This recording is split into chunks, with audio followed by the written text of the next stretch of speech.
Hello viewers, কেমন আছেন আপনারা? আশা করছি খুবই ভালো আছেন।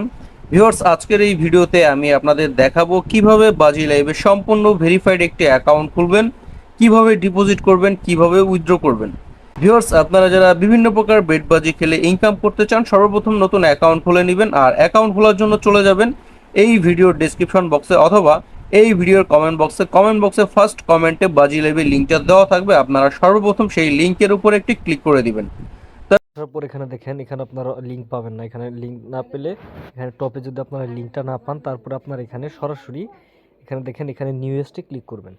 তো আপনার এখানে নিউজটে ক্লিক করার সাথে সাথেই কিন্তু আপনি লিঙ্কটা পেয়ে যাবেন। সো এখানে নিউজটে ক্লিক করে দেখেন, এখানে অ্যাকাউন্ট খোলার লিঙ্ক আপনারা পেয়ে যাবেন।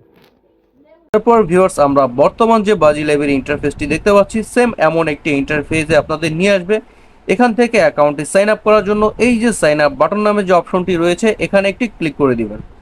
তারপর ভিউয়ার্স, আপনাদের এই পেজটিতে নিয়ে আসবে। পুরো ফর্মটা হচ্ছে আমাদের ফিল আপ করতে হবে। সর্বপ্রথম হচ্ছে ব্যবহারকারীর নাম, এরপরে হচ্ছে পাসওয়ার্ড, এরপরে হচ্ছে কনফার্ম পাসওয়ার্ড, এরপরে currency, full name, phone number, email, verification code.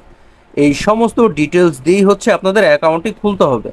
আমি ফর্মটা এখন ফিল আপ করে নিব। আমি এখানে আমার ইউজার নেমটি বসাবো, সবগুলো অক্ষর ছোটো হাতে। আমার নাম হচ্ছে ফাহিম, সবগুলো অক্ষর ছোটো হাতে দিবেন এবং লাস্টে আপনার ফোন নাম্বারের লাস্ট 3-4টা সংখ্যা এখানে যুক্ত করে দিবেন। এরপরে হচ্ছে পাসওয়ার্ড। এখানে পাসওয়ার্ডের ক্ষেত্রে প্রথম অক্ষরটি দিবেন বড় হাতে, তারপরেগুলো সব ছোট হাতের এবং লাস্টে কিছু সংখ্যা যুক্ত করে দিবেন। আমি স্ক্রিনে আপনাদের সুবিধার্থে কিছু পাসওয়ার্ড দিয়ে রেখেছি, এই পাসওয়ার্ডগুলো কিন্তু আপনারা ফলো করতে পারেন।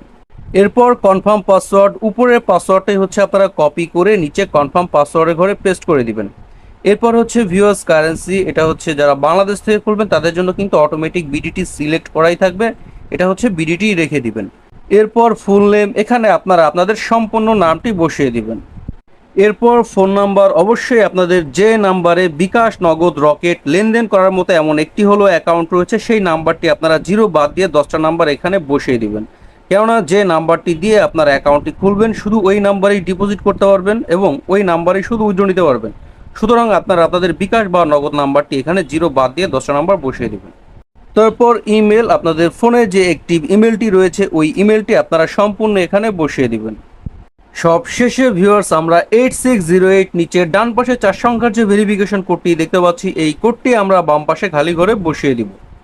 পুরো ফর্মটা রেডি হয়ে গেলে আমরা একটি স্ক্রিনশট রেখে দিব, কারণ উপরে যে ইউজার নেম নিচে যে পাসওয়ার্ড রয়েছে এই ইউজার নেম পাসওয়ার্ডটা দিয়েই হচ্ছে আমাদের অ্যাকাউন্টটি লগ ইন করতে হবে।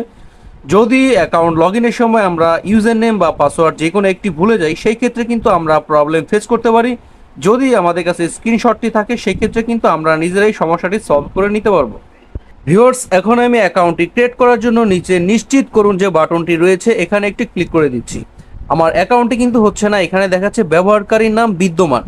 যদি আপনাদের সামনে এই অপশনটি চলে আসে ব্যবহারকারীর নাম বিদ্যমান, সেই ক্ষেত্রে আপনারা উপরে যে ইউজার নেমটি রয়েছে এই ইউজার নেমটি সামনে পিছনে হাসান, হোসেন, এমডি বা 2-4টা সংখ্যা বাড়িয়ে কমিয়ে একটু এলোমেলো করে নিলেই কিন্তু আপনাদের ইউজার নেমটি চেঞ্জ হয়ে যাবে।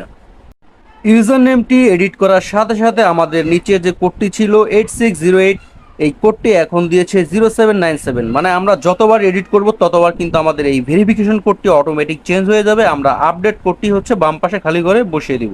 যদি ভেরিফিকেশন কোডটি আপনাদের চেঞ্জ না হয় সেই ক্ষেত্রে এই যে রিফ্রেশ বাটন রয়েছে এই রিফ্রেশ বাটনটিতে ক্লিক করে অবশ্যই আপনারা ভেরিফিকেশন কোডটি চেঞ্জ করে নেবেন। আমি কিন্তু রিফ্রেশ করে নিয়েছি। আমরা বর্তমান যে কোডটি দেখতে পাচ্ছি 0350, আমরা বর্তমান কোডটি হচ্ছে বাম পাশে খালি করে বসিয়ে দিব। ভিউয়ার্স, আমাদের যেহেতু ইউজার নেমটি চেঞ্জ হয়ে গেছে সেই ক্ষেত্রে আমরা আবার একটি স্ক্রিনশট রেখে দিয়েছি। এখন হচ্ছে আমরা নিচে কনফার্ম বাটনটি রয়েছে এই নিশ্চিত করুন বাটনটির উপর একটি ক্লিক করে দিচ্ছি। আমাদের কিন্তু অ্যাকাউন্টটি হয়ে গেছে। এখান থেকে আমরা চলে যাব হোম পেজে। তারপর ভিউয়ার্স, উপরে যে সেভ বাটন রয়েছে এই সেভ বাটনটির উপরে আমরা একটি ক্লিক করে দিব। সেই ক্ষেত্রে আমাদের ইউজার নেম পাসওয়ার্ডটি গুগল অ্যাকাউন্টের সাথে সেভ হয়ে থাকবে। এখন আমরা অ্যাকাউন্টটি ভেরিফাইড করার জন্য এই যে মাই অ্যাকাউন্ট নামে যে অপশনটি রয়েছে মাই অ্যাকাউন্টের উপর একটি ক্লিক করে দিব। তারপর ভিউয়ার্স, এই যে ব্যক্তিগত তথ্য নামে যে অপশনটি রয়েছে এখানে একটি ক্লিক করে দিব। এরপর আমাদের এই পেজটিতে নিয়ে আসবে। আমরা সর্বপ্রথম ফোন নাম্বারটি ভেরিফাইড করার জন্য এই যে যাচাই করা হয়নি যে অপশনটি রয়েছে এখানে একটি ক্লিক করে দিব। তারপর এই যাচাই করুন অপশনটির উপর একটি ক্লিক করে দিব। এরপর আমাদের ফোনে 1 থেকে 2 মিনিটের মধ্যে 4 সংখ্যার একটি ভেরিফিকেশন কোড আসবে মেসেজ অথবা কলের মাধ্যমে। যদি এই মুহূর্তে আমাদের ফোনে কোনো কল আসে আমরা কলটা রিসিভ করব, আমাদের ভেরিফিকেশন কোডটি শুনবো। আর যদি মেসেজ আসে ওই মেসেজের 4 সংখ্যার একটি ভেরিফিকেশন কোড থাকবে, আমরা এরকম এই খালি ঘরে বসিয়ে দিয়ে নিচে সাবমিট করুন যে অপশনটি রয়েছে, এই সাবমিট করুন অপশনটিতে ক্লিক করলে আমাদের ফোন নাম্বারটি ভেরিফাইড হয়ে যাবে। সেম প্রসেসে আমরা এভাবে ইমেলটাও ভেরিফাইড করব। এজন্য সর্বপ্রথম আমরা যাচাই করুন অপশনটির উপরে ক্লিক করে দিব। এরপর ভিউয়ার্স এই যে যাচাই করুন যে অপশনটি রয়েছে এখানে আবার একটি ক্লিক করে দিব। এরপর আমাদের ইমেলে বাজি লাইভ থেকে একটি ইমেল আসবে, ওই ইমেলে 4 সংখ্যার একটি ভেরিফিকেশন কোড থাকবে। আপনারা 4 সংখ্যার ভেরিফিকেশন কোডটি এই খালি ঘরে বসিয়ে দিয়ে নিচে সাবমিট করুন যে অপশনটি রয়েছে এখানে একটি ক্লিক করে দিলে আপনাদের ইমেলটিও ভেরিফাইড হয়ে যাবে। তবে ইমেল ভেরিফাইড না করলেও কিন্তু কোনো ধরনের কোনো অসুবিধা নেই, আপনারা এখানে ডিপোজিট করতে পারবেন, গেম খেলতে পারবেন, উইথড্র করতে পারবেন, যদি শুধু অনলি আপনাদের ফোন নাম্বারটি ভেরিফাইড করা থাকে। তারপর ভিউয়ার্স জন্মদিন সম্পাদনা করুন, এই জন্মদিন সম্পাদনা করুন এই অপশনটির উপরে আমরা একটি ক্লিক করে দিব। এখান থেকে আমরা আমাদের জন্মসালটা বসিয়ে নিব। জন্মসালটা বসানো হয়ে গেলে আপনারা সেভ করে নেবেন। ভিউয়ার্স আমার অ্যাকাউন্টটি কিন্তু এখন সম্পূর্ণ ভেরিফাইড, এজন্য আমি আপনাদের রিফ্রেশ করে দেখাচ্ছি। ভিউয়ার্স আমার অ্যাকাউন্টটি কিন্তু এখন সম্পূর্ণ ভেরিফাইড। এখন আমরা